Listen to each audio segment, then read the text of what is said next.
From Wish TV and the All Indiana Podcast Network, this is the News 8 Daily 8 Podcast with Wish TV's Kylie Conway. A Wish TV News 8 update. Good morning. I'm Lena Pringle, filling in for Kylie Conway. This is your News 8 Daily 8 for Thursday, October 12th. Thursday's temperatures are set to be a bit warmer as we see an abundance of sunshine and a little bit of breeze. You can expect those temperatures to climb into the mid to upper 70s.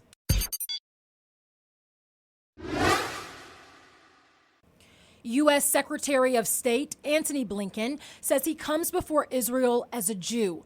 He arrived in Tel Aviv overnight to meet with Israeli Prime Minister Benjamin Netanyahu and the Palestinian president. Blinken spoke alongside Netanyahu, confirming that 25 Americans are now dead because of the war. He says anyone who wants peace should condemn what he calls the reign of terror of Hamas.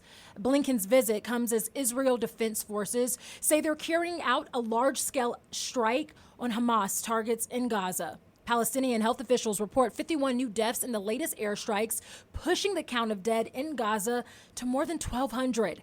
That matches the number reported in Israel, meaning the war has claimed at least 2,400 lives in 6 days. Israel's Prime Minister Benjamin Netanyahu is vowing to crush and destroy Hamas, saying every Hamas member is a dead man. He also says that he has the support of a new war cabinet, which includes at least one of his strongest political rivals. A military spokesman says Israel is preparing for a ground invasion if the order comes. It would be the first ground offensive in Gaza since 2014.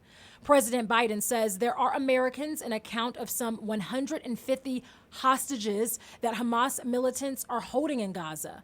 U.S. intelligence hasn't established a direct link between Iran and the initial attacks by Hamas, but Biden is sending a warning to the country. He also says the U.S. is committed to rescuing Americans Hamas is holding.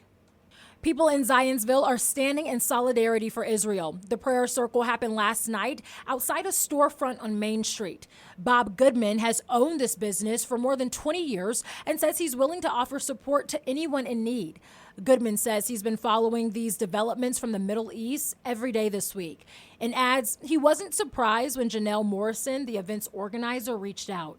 Morrison says the city's compassion runs deep. She also says people here in the States will find strength in their communities as both Israelis and Palestinians navigate the violence.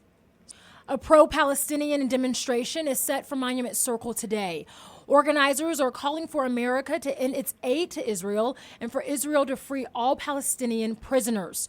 The rally is set to start at 5:30 this evening. Deeply divided Republicans nominate Majority Leader Steve Scalise for House Speaker. The GOP picked Scalise yesterday through private ballots with 113 votes. Now the race is on to secure the 217 needed for Scalise to win the gavel. Right now, he's falling short. Nearly half his party voted for Representative Jim Jordan, while some refused to vote at all. Scalise also needs 104 votes from the Democrats to reach this threshold. Scalise says if he is elected, his first action would be passing a bipartisan resolution making clear the House stands with Israel. And Jordan agrees. As we've reported, Republicans historically ousted former House Speaker Kevin McCarthy last week. A possible date for the vote hasn't been set. The United Auto Workers Union is escalating its strike against the big three automakers significantly. About 8,700 more workers walked off the job at Ford's truck plant in Louisville last night. The strike is nearing 4 weeks. UAW President Shawn Fain says the union has waited long enough to bargain for a fair contract, while Ford calls the strike expansion grossly irresponsible, but says it isn't surprised. A new poll shows more Americans sympathize with striking workers than automakers. The results of the AP NORC poll were released earlier this morning. According to the data, 36% of Americans say they support the workers, while 9% say they support the automakers. The remaining Americans say they support both or neither. Happening today, the Taylor Swift Eras Tour concert movie debuts a day earlier because of popular demand. Theaters will be selling Swiftie swag like cups and friendship bracelets, and some places will even sell pink popcorn. Fans can catch the screenings at various theaters in central Indiana starting at 6 o'clock this evening. AMC has showings at its theaters on Meridian Street, Washington Square, Perry Crossing, and Castleton Square. Regal is screening it at Indianapolis and Fort Wayne theaters, while Imagine will also show it at its Noblesville location.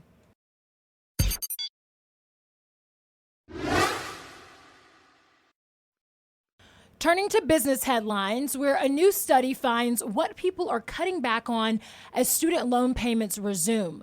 Fewer trips will be taken, dinners out will be cut back, and other discretionary purchases won't happen. Meantime, American Airlines won't fly to Tel Aviv again until at least December 5th, the latest carrier to extend flight cuts as Israeli officials warn of a lengthy war. Air service to and from the nation has been curtailed as several airlines have suspended or significantly cut back their schedules. This has been your News 8 Daily 8 for Wish TV. I'm Lena Pringle, online at wishtv.com, and like us on Facebook when you search Wish TV. This is the News 8 Daily 8 podcast with Wish TV's Kylie Conway. A Wish TV News 8 update on demand. For even more, on demand and on the go. Connect with Wish TV on Facebook at wishtv.com and on the free Wish TV mobile app. Thank you for listening. And be sure to like, subscribe, and follow this podcast for updates every weekday morning on the All Indiana Podcast Network and wherever you get your podcast.